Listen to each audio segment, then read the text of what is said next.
أما بعد أعوذ بالله من الشيطان الرجيم بسم الله الرحمن الرحيم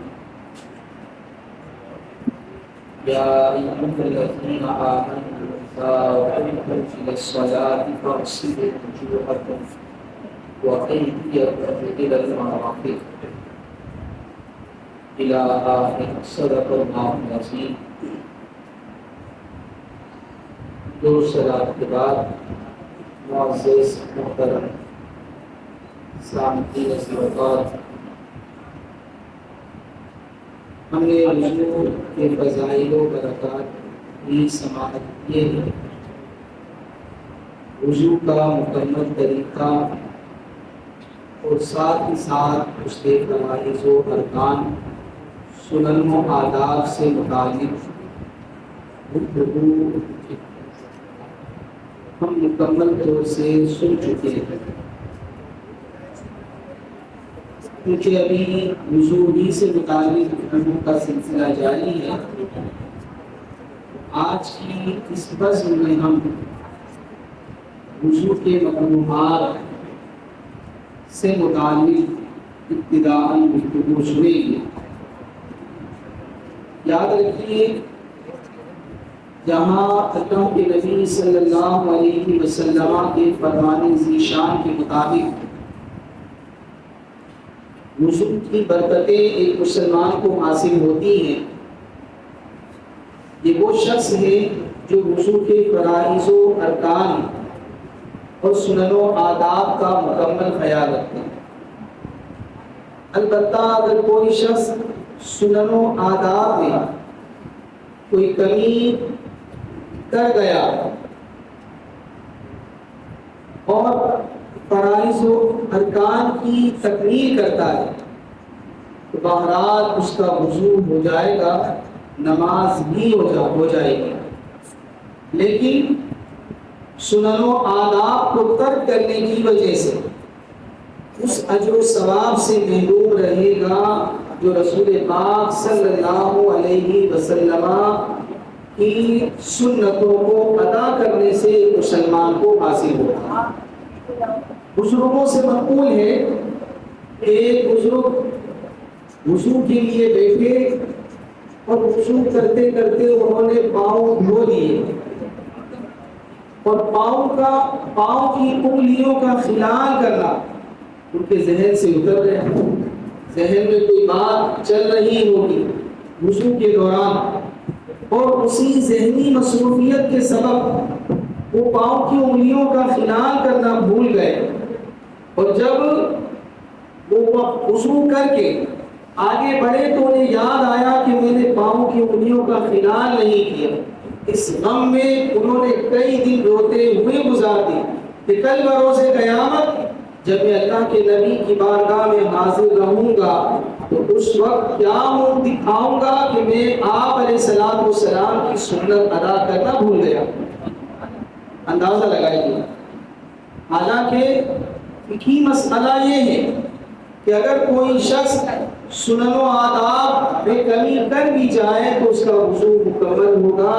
نماز ہو جائے گی، البتہ اس اجر و ثواب سے محروم رہتا ہے جو اللہ تبارک و تعالی رسول کریم علیہ السلام کی سنتوں کو ادا کرنے کے باعث ہمیں عطا فرماتا ہے. ذرا سوچئے کہ ایک سنت کے چھوڑنے پر ہمارے اکابر بزرگان دین اس قدر غمزدہ ہو جایا کرتے تھے، اور ہم وضو کرنے میں ایسی بے احتیاطیاں کرتے ہیں کہ وضو کا ثواب حاصل کرنا تو درکنار نامہ اعمال میں بہت سے گناہ شامل کر دیتے ہیں. مثلا فقہ کی تمام کتابوں میں وضو کے مکروہات میں ایک مکروہ عمل یہ بیان کیا جاتا ہے کہ پانی میں اسراف نہ کیا جائے. وضو کرنے میں پانی استعمال کرتے ہوئے احتیاط برتی جائے. عام طور سے وضو خانے میں لکھا ہوتا ہے پانی احتیاط سے استعمال کریں، لیکن اس کے باوجود ہم دیکھتے بھی ہیں، پڑھتے بھی ہیں، سمجھتے بھی ہیں، عمل نہیں کرتے. ہم مسجد کے وضو خانے کا نل کھول دیتے ہیں، اس کے بعد آستینیں چڑھانا شروع کرتے ہیں، اس کے بعد اگر فون بجا تو موبائل دیکھنا شروع کر دیتے ہیں. نل کھلا ہوا ہے، مسلسل پانی بہہ رہا ہے. حالانکہ یہ پانی کا ضیاع جہاں مسجد کے بل میں اضافے کا باعث بن رہا ہے، وہیں ہمارے نامہ اعمال میں گناہ بڑھانے کا بھی سبب بنتا ہے، کیونکہ جتنا پانی ہم استعمال کریں گے اتنی بار ٹنکی خالی ہوگی، اتنی بار موٹر چلانی پڑے گی، اور بجلی کا بھی اسی قدر بڑھتا چلا جائے گا۔ لیکن ہم دیکھتے ہیں کہ وضو کرنے والے اکثر افراد جب وضو خانے میں آ کر بیٹھتے ہیں تو آستینیں چڑھانے میں اتنا ٹائم لگا دیتے ہیں کہ نل کھلا ہوا ہے اور کئی جگ پانی بہہ جاتا ہے کہ جس سے انسان وضو کرنا تو ایک طرف غسل بھی کرنا چاہے تو کرے۔ تو اس میں ہمیں احتیاط برتنی چاہیے، کیونکہ اگر ہم وضو کرتے ہوئے پانی کو اس بے احتیاطی سے خرچ کریں گے تو نتیجتاً وضو کا ثواب تو شاید نہ ملے، البتہ گناہ کا عذاب ہمارے نامہ اعمال میں درج ہوگا۔ تو یہ ایسی بے احتیاطی ہے اس میں جہاں بچے ملوث ہیں وہیں نوجوان بھی، وہیں بڑے افراد بھی۔ تو لہٰذا ہمیں وضو کے دوران اس چیز کا خیال رکھنا چاہیے کہ جب ہم پانی استعمال کرنے کا آغاز کریں تو یہ سوچ لیں کہ تمام چیزوں سے، تمام کاموں سے مکمل طور سے فارغ ہو چکے ہیں۔ اس کے بعد ہم نل کھولیں اور جس طرح ہم نے وضو کا طریقہ سنا ہے، سماعت کیا ہے، اس کے مطابق وضو کریں۔ بصورت دیگر ہمیں وضو کرنے میں ثواب سے زیادہ عذاب ہوگا۔ نمبر 2، وضو کے مکروہات میں ایک چیز پانی کا کم استعمال کرنا بھی بیان کیا جائے۔ مثلا وضو کی سنتوں میں ہے کہ آپ نے 3 بار چہرہ دھونا ہے، 3 بار دونوں ہاتھوں کو، 3 بار دونوں پاؤں کو، بلا عذر شرعی۔ اگر آپ 3 بار دھونے کے بجائے 2 بار دھوتے ہیں یا 1 بار دھوتے ہیں، وضو اگرچہ ہو جائے گا، فرض ادا کرنے کی صورت میں وضو ہو جائے گا، نماز بھی ہو جائے گی، لیکن یہ جو آپ نے رسول پاک علیہ الصلوۃ والسلام کی سنتوں کو چھوڑ دیا اور پانی بچانے کی فکر میں لگے، جبکہ پانی بچانا اس وقت ضروری بھی نہیں تھا، تو اب یہ مکروہات وضو میں شامل ہو۔ البتہ پانی کم ہے اور وضو کرنے والوں کی تعداد زیادہ ہے، ایسی صورت میں اگر کوئی شخص ارکان وضو کو دھوتے ہوئے صرف فرض پر اکتفا کرتا ہے تو پھر ایسی صورت میں نہ تو اسے گناہ ملے گا اور نہ ہی اس کے نامہ اعمال میں ثواب کے اندر کوئی کمی واقع ہوگی۔ تو یہ ہمیں سمجھنا ہوگا کہ اگر گھر کے اندر فرض کیجیے 10 افراد ہیں یا مسجد میں ہی پانی کم ہونے لگا ہے اور ہمیں نظر آ رہا ہے کہ پانی نل میں بہت سلو ہو گیا اور یہاں وضو کرنے والوں کی لائن لگی ہوئی ہے، ایسی صورت میں اگر تمام سنتوں کی ادائیگی کرتے ہوئے 3 بار اعضائے وضو کو دھوتے ہیں تو ممکن ہے پانی ہی ختم ہو جائے اور جتنے افراد یہاں لائن میں کھڑے ہیں وضو کرنے کے لیے انہیں گھر جانا پڑے، وہ جماعت سے محروم رہ جائے۔ تو ایسی صورت میں بہتر یہ ہے کہ فرض پر اکتفا کریں اور وضو کر کے دوسرے کو موقع دیں۔ یہ بات سمجھنے والی ہے، سمجھ لیں گے تو پھر ہمیں پتہ چل جائے گا کہ کمی کب مکروہات وضو میں شامل ہوگی اور کس وقت کمی بھی ثواب کا جو ثواب باعث ہے جو ثواب بن جائے گا۔ تیسری چیز جو مکروہات وضو میں بیان کی جاتی ہے وہ ہے چہرے پر پانی کا زور زور سے مارنا۔ ہم دیکھتے بعض لوگ خود وضو کرتے کرتے دائیں بائیں والوں کو بھی وضو کروا دیتے ہیں، تو ہمیں اس سے گریز کرنا چاہیے۔ جب ہم اپنے چہرے کو دھوئیں تو پانی اتنی آہستہ طریقے سے چہرے پر ڈالیں کہ ہمارا اپنا چہرہ دھلے،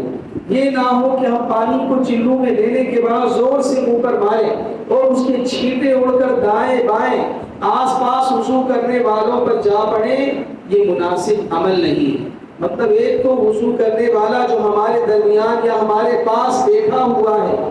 وہ اس کو بھی برا لگے گا، بہت ممکن ہے کہ یہ آپس میں ناچاکی اور لڑائی کا سبب بن جائے، اور دوسرا یہ کہ شریعت کی نگاہ میں بھی یہ طریقہ غلط ہے، یہ ناپسندیدہ طریقہ ہے کہ ہم وضو کرتے ہوئے اپنے وضو کے پانی کے چھینٹے آس پاس والے لوگوں پر گرائیں۔ آپ نے حدیث رسول صلی اللہ علیہ وسلم سماعت کی تھی کہ جب ایک بندہ خدا وضو کرتا ہے تو اعضائے وضو دھوتے ہوئے اس کے اعضاء سے گناہ بھی دھل دھل کر گرنا شروع ہو جاتے ہیں۔ اب ایسی صورت میں جب ہم چہرے پر زور سے پانی مارتے ہیں تو ہمارے چہرے کے گناہ دھل رہے ہوتے ہیں، آنکھوں کے گناہ زائل ہو رہے ہوتے ہیں، اور ہمارے وجود پر جتنے بھی روئے بال کے ہیں ان سے اگر کوئی گناہ سرزد ہوا تو وہ زائل ہو رہا ہوتا ہے۔ وہ وضو کا پانی گناہوں سے آلودہ ہوتا ہے، وہ ہمارے کسی مسلمان بھائی کے کپڑے پر یا اس کے بدن پر پڑتا ہے تو یہ انتہائی نامناسب عمل۔ ہمارے پاس تو آنکھیں نہیں ہیں۔ امام اعظم ابو حنیفہ رحمہ اللہ اگر کبھی مسجد کے وضو خانے میں تشریف لاتے تو وہ اپنے آپ کو اس انداز سے پیک اور محفوظ کیا کرتے تھے کہ کوئی بھی وضو کرنے والا وضو کرے تو اس کے وضو کے قطرات آپ کے اوپر نہ آ سکے۔ کیوں کہ اللہ تعالیٰ نے آپ کو یہ وسیلت عطا کر رکھی تھی کہ آپ وضو کرنے والے کو دیکھتے تو اس کے وضو کے پانی کے قطرات میں اس کے گناہوں کو بھی دیکھ لیا کرتے تھے۔ اسی لیے آپ نے یہ فتویٰ دیا تھا ابتداء کہ وضو کا استعمال شدہ پانی نجاست غلیظہ ہے، کیونکہ اللہ رب العزت نے انہیں جو بصیرت عطا کی تھی اس بصیرت کی بنا پر آپ نے یہ فتویٰ جاری فرمایا۔ پھر آپ نے آگے چل کر اللہ کے نبی صلی اللہ علیہ وسلم کی زیارت اور حضور علیہ السلام کے فرمان کے نتیجے میں اپنا وہ فتویٰ بھی اس سے بھی رجوع کیا، اور دوسرا یہ کہ آپ کی شاگردوں میں امام محمد رحمہ اللہ نے پھر آپ کا جو فتویٰ جاری ہوا امام اعظم ابو حنیفہ رحمہ اللہ کی تعلیمات کی روشنی میں، وہ یہ کہ وضو کا استعمال شدہ پانی وہ مکروہ ہے، اس کا استعمال شدہ پانی وہ پاک ہے لیکن غیر مطہر ہے، پاک کرنے والا نہیں۔ البتہ اس کا بے جا استعمال یعنی کسی کے اوپر گرا دینا، کسی کے اوپر ڈال دینا، اس کو مکروہ قرار دیا گیا، کیونکہ وہ وضو کا پانی مستعمل شدہ وہ کہیں نہ کہیں ہماری نجاستوں اور ہماری برائیوں سے آلودہ ہو چکا ہے۔ اگرچہ امام اعظم ابو حنیفہ رحمہ اللہ اور امام محمد رحمہ اللہ اور دیگر ائمہ احناف کے مطابق ہمارے لیے یہ رخصت ہو گئی کہ اس پر جو سخت حکم تھا وہ ساکت ہو گیا، لیکن اس کے باوجود یہ اپنی جگہ ایک حقیقت ہے کہ وضو کرنے والا جب وضو کرتا ہے تو وضو کا پانی اس کے گناہوں کو دھو ڈالتا ہے، تو لہٰذا اس پانی کو کسی اور کے بدن پر کسی اور کے چہرے پر نہ پڑنے دیا جائے۔ اور پھر تیسری بات جو ہمیں مسجد کے آداب سے متعلق معلوم ہونی چاہیے وہ یہ کہ وضو کے بعد اکثر حضرات کو ہم دیکھتے ہیں کہ وہ وضو کرنے کے بعد اپنے اعضاء کو جھاڑتے ہوئے مسجد میں داخل ہو، بس اوقات وہ وضو کے قطرات جو اعضاء وضو پر موجود ہیں وہ مسجد میں قطرات گر رہے ہوتے ہیں، تو اس کو بھی علماء نے مکروہ قرار دیا ہے۔ وجہ اس کی یہی ہے کہ مسجد اللہ تبارک و تعالیٰ کا گھر ہے اور ہمارے اعضاء وضو سے گرنے والے پانی پر کہیں نہ کہیں ہمارے گناہوں کی آمیزش موجود ہے، لہٰذا اس پانی کو مسجد میں نہ گرایا جائے اور کسی اور کے اوپر اسے نہ چھڑکا جائے، تو اس میں ہمیں خیال کرنا چاہیے۔ وضو کے دوران ہم بہت سے لوگوں کو دیکھتے ہیں وہ آپس میں باتیں کرتے ہوئے وضو کر رہے ہوتے ہیں اور ہنسی مذاق کرتے ہوئے وضو کر رہے ہوتے ہیں۔ اللہ کے نبی صلی اللہ علیہ وسلم نے وضو کی جو برکات، وضو کے جو فضائل ہمیں بیان کیے ہیں، اس کا تقاضا یہ ہے کہ وضو کرتے ہوئے بندہ خدا اللہ تبارک و تعالیٰ کے حکم پر عمل کرنے کا جذبہ لے کر بیٹھے، رسول پاک علیہ الصلوۃ والسلام کی سنت کو ادا کرنے کا جذبہ اپنے اندر بیدار کر کے وضو خانے میں جایا کرے اور پوری یکسوئی کے ساتھ وضو کے عمل اور وضو کے فریضے کو سر انجام دے کہ اللہ رب العزت نے اعضائے وضو پر ہم جب پانی بہاتے ہیں تو اس کے قطرات جو ہمارے بدن کو چھو کر گر رہے ہیں، جہاں وہ ہمارے گناہوں کو ضائع کر رہے ہیں، وہیں اللہ کی بارگاہ میں ہمارے لیے باعث اجر و ثواب بن رہے ہیں۔ تو لہٰذا ہمیں وضو کے دوران اس چیز کا بھرپور خیال رکھنا چاہیے کہ آپس کی گفتگو سے اجتناب کریں۔ البتہ کوئی ایسی گفتگو کرنی پڑ جائے کہ جو ضروری ہو، مثلا آپ کسی کو دیکھ رہے ہیں وضو خانے میں داخل ہوا، پانی پڑا ہوا ہے، وہ بزرگ ہستی چلتے ہوئے آ رہے ہیں، ممکن ہے کہ پانی پر پاؤں پڑے وہ گر جائے، ایسی صورت میں اگر آپ انہیں آگاہ کر دیتے ہیں تو یہ کار ثواب، اس میں کوئی حرج نہیں ہے۔ لیکن جو لوگ وضو خانے میں بیٹھ کر گفتگو کرنے کو لازم و ضروری سمجھتے ہیں اور وضو کے دوران ہی اپنی ساری مصروفیات آپس میں طے کر رہے ہوتے ہیں، یہ طریقہ انتہائی نامناسب اور وضو کے دوران باتیں کرنے کو چونکہ مکروہ قرار دیا گیا ہے، ناپسندیدہ قرار دیا گیا ہے، تو اسی وجہ سے وضو پر ملنے والے اجر و ثواب میں کمی واقع ہو جاتی ہے۔ تو لہٰذا جو بھائی بھی وضو کرنے کے لیے جائیں، بالخصوص بچے اور جوان، ان کی عام عادات میں یہ بات شامل ہوتی ہے کہ وضو کے دوران یہ باتیں کر رہے ہوتے ہیں۔ بعض احباب کو کال آ جاتی ہے تو وہ کال ریسیو کر کے فون پر لگ جاتے اور ابھی وضو کا عمل جاری ہوتا ہے، حالانکہ وضو کے مستحبات میں یہ بات شامل ہے کہ پے در پہ وضو کیا جائے۔ ابھی پہلا عضو خشک نہ ہونے پائے اتنے میں دوسرے عضو کو دھو دیا جائے۔ فرض کیجئے کہ ہم نے ابھی وضو کرتے ہوئے چہرہ ہی دھویا تھا، اتنے میں کال آ گئی، ہم نے موبائل نکالا اور گفتگو کرنا شروع کر دی، بات ہماری طویل ہو گئی اور سردی کا موسم ہے، چہرہ ہمارا خشک ہو گیا، اب اس کے بعد ہم ہاتھوں کو دھوتے ہیں تو وضو تو ہو جائے گا، لیکن پے در پہ وضو کرنے پر جو اجر تھا اس میں کمی واقع ہو گئی۔ لہٰذا ہمیں ایسی صورت میں احتیاط برتنی چاہیے کہ جب ہم وضو کرنے بیٹھ ہی گئے ہیں تو تھوڑی دیر کے لیے موبائل کو سائلنٹ کر دیں، وضو مکمل کر لیں۔ اگر آپ کو لگتا ہے کہ ابھی جماعت میں وقت مناسب باقی ہے اور آپ کی سنتیں پڑھنے کا وقت بھی نہیں جائے گا تو آپ بھی اپنی کال ریسیو کر لیں، بات جو کرنی ہے وہ کر لیں اور بھی مسجد میں چلے جائیں۔ لیکن اگر جماعت کا وقت قریب ہے یا جماعت کھڑی ہونے والی ہے اور آپ کو معلوم ہے گفتگو کروں گا تاخیر ہو جائے گی تو ایسی صورت میں موبائل کو چھوڑ دیں۔ ان نماز کے اوقات میں اگر ہم اللہ تبارک و تعالیٰ کی طرف کامل رجوع کریں گے تو اللہ رب العزت کی طرف سے بھی ہم پر بے حساب اجر و ثواب ہمیں نصیب ہوگا اور اس کی رحمتیں برکتیں ہمارے نامہ اعمال میں ہماری زندگی میں شامل ہونا شروع ہو جائے گی۔ تو لہٰذا ہمیں ان تمام باتوں کا خیال رکھتے ہوئے وضو کرنا چاہیے۔ یعنی پہلی چیز جو وضو کے مکروہات میں ہے، نمبر 1 پانی کا اسراف، اس سے ہمیں اپنے آپ کو بچانا ہے۔ نمبر 2 پانی کا کم استعمال،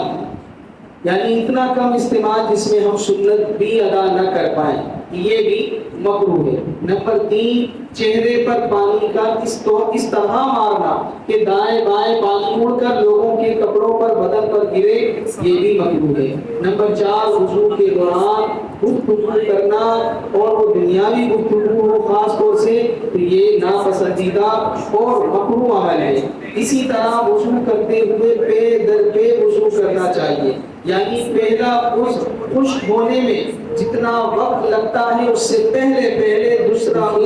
دھو لینا چاہیے۔ اگر ہم نے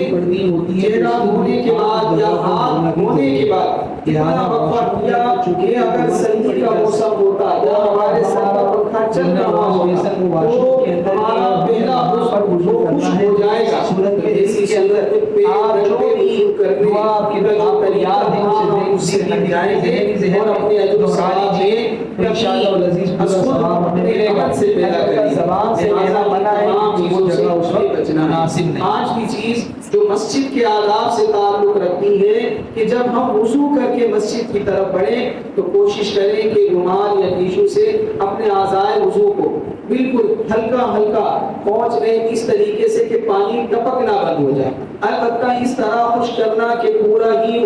مکمل طور سے خشک ہو جائے، اس سے بھی علماء نے منع کیا ہے، کیونکہ اعضائے وضو کی جو تری ہے وہ جب تک ہمارے بدن پر قائم ہے اس کی نمی وہ بھی ہمارے لیے باعث اجر و ثواب ہے، لہٰذا وہ جتنی دیر تک وہ نمی قائم رہ سکتی ہے اس کے رہنے میں ہمارا فائدہ ہے۔ تو اسی لیے ٹپکتے ہوئے پانی کو روکنے کے لیے اگر رومال یا ٹیشو کا استعمال کیا جائے تو یہ اچھا طریقہ ہے۔ باقی اس کے علاوہ ہمیں یہ چاہیے کہ اس انداز سے رومال کا استعمال کرنا کہ پورا بدن اعضائے وضو مکمل طور سے خشک ہو جائے تو یہ مناسب نہیں ہے۔ تو یہ وضو کے مکروہات ہیں، ہمیں ان چیزوں کا بھرپور انداز سے خیال رکھنا چاہیے۔ آگے چونکہ میرا موضوع پھر وضو کے اقسام کی طرف بڑھ رہا ہے تو بات طویل ہو جائے گی اور وقت بھی کافی ہو گیا ہے، تو میں پھر اپنی گفتگو اسی پر ہی تمام کرتا ہوں۔ انشاءاللہ العزیز پھر اگلے مرحلے پر ہم وضو کے اقسام، یعنی وضو کب فرض ہوگا، کب واجب ہوگا، کب مستحب ہوگا، اور پھر وضو کو توڑنے والی چیزیں کیا ہیں، کن چیزوں سے وضو ٹوٹ جاتا ہے، اور وہ کون سی چیزیں ہیں کہ جن سے وضو تو نہیں ٹوٹتا لیکن ہمیں ایسا لگتا ہے شاید ٹوٹ گیا ہو، ہمارے عرف میں مشہور ہے کہ ان چیزوں سے وضو ٹوٹ جاتا ہے۔ تو انشاءاللہ العزیز ان چیزوں کی نشاندہی کر دی جائے گی۔ دعا ہے بارگاہ رب العزت میں جو باتیں ہم نے ابھی سنی ہیں اسے یاد رکھیں، عمل کر لیں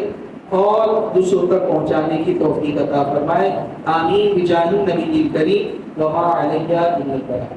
سوال یہ ہے کہ ہمیں پہلی بار بھی پانی اپنے چہرے پر یا اعضائے وضو، ہاتھوں پر یا پاؤں پر اس طرح بہانا ہوتا ہے کہ وہ پہلی مرتبہ میں ہی مکمل ہو جائے، اور دوسری مرتبہ میں، تیسری مرتبہ میں دھونا وہ حضور علیہ الصلوۃ والسلام کی سنت کی ادائیگی کے طور پر ہے۔ لیکن اگر کوئی شخص ایک بار یا دو بار یا تین بار دھو لینے کے باوجود بھی اس کے اعضائے وضو پر بال برابر بھی کوئی ذرہ، کوئی حصہ خشک رہ گیا تو اس کا وضو نہیں ہوگا، اور اس پر لازم ہے کہ اس خشک حصے پر پانی بہا لے۔ اب پورے چہرے پر فرض کیجئے کہ بالکل بال کے ابتدائی حصے پر کچھ حصہ خشک رہ گیا ہے یا تھوڑی کے نیچے کا کوئی حصہ خشک رہ گیا، تو ایسی صورت میں پورے ہاتھ کو دوبارہ دھونا ضروری نہیں ہے، بلکہ جو پوری خشک رہ گئی ہے اسی پر پانی بہا لیجئے، وضو ہو جائے۔ کہ ہم دیکھ رہے ہیں کہ وضو خانے میں پانی نل کے اندر کم آ رہا ہے، پیچھے لائن لگی ہوئی ہے اور بجلی بھی گئی ہوئی ہے، پانی چڑھانے کی بھی سبیل نہیں ہے۔ ایسی صورت میں آپ کو لگتا ہے کہ پانی اگر ہم تین بار اعضائے وضو کو دھوتے ہیں پانی ختم ہو جائے گا، اور یہاں جو بہت سے افراد وضو کے لیے آئے ہوئے نے گھر جانا پڑے گا، تو ایسی صورت میں آپ صرف فرض ادا کر لیجئے، ایک بار اپنے چہرے کو اس طرح دھو لیجئے کہ اس میں کوئی حصہ باقی نہ رہے، خشک نہ رہے۔ ایک بار اپنے دونوں ہاتھوں کو، دونوں پاؤں کو اس انداز سے دھو لیجئے کہ بال برابر بھی کوئی حصہ خشک نہ رہے، تو ایسی صورت میں فرض ادا ہو جائے گا اور نماز بھی ہو جائے گی۔ اور چونکہ آپ دوسروں کے لیے معاون بنے کہ ان کو وضو کا پانی میسر رہے تو اجر و ثواب بھی ملے گا۔ ایک سوال یہ تھا کہ جیسے جو احادیث میں جو دعائیں آئی ہیں وضو میں ارکان کے دوران، تو جیسے آج کل جو واش رومس ہیں وہ اٹیچ ہوتے ہیں کہ WC یا کموڈ لگا ہوا ہے اور وہیں پہ واش بیسن ہے، تو اس صورت حال میں جو وہ دعائیں ہیں اس کو ماننے کا طریقہ کیا ہو سکتا ہے؟ دیکھیے کہ دعا ہم نے جو بھی پڑھنی ہوتی ہے تو اس کے لیے پاک جگہ کا ہونا بھی ضروری ہے، لہٰذا واش روم کے اندر چونکہ کوئی دعا نہیں پڑھی جا سکتی، اور اگر ہمارا جو ہے نا واش بیسن وہ واش روم کے اندر ہی ہے اور ہم نے وہاں پر وضو کرنا ہے، تو ایسی صورت میں دل کے اندر آپ جو بھی دعا آپ کو یاد ہے اسے دل میں ذہن میں دہرا لیجئے، تو انشاءاللہ العزیز پورا ثواب ہمیں ملے گا۔ البتہ زبان سے کہنا منع ہے کیونکہ وہ جگہ اس وقت مناسب نہیں ہے۔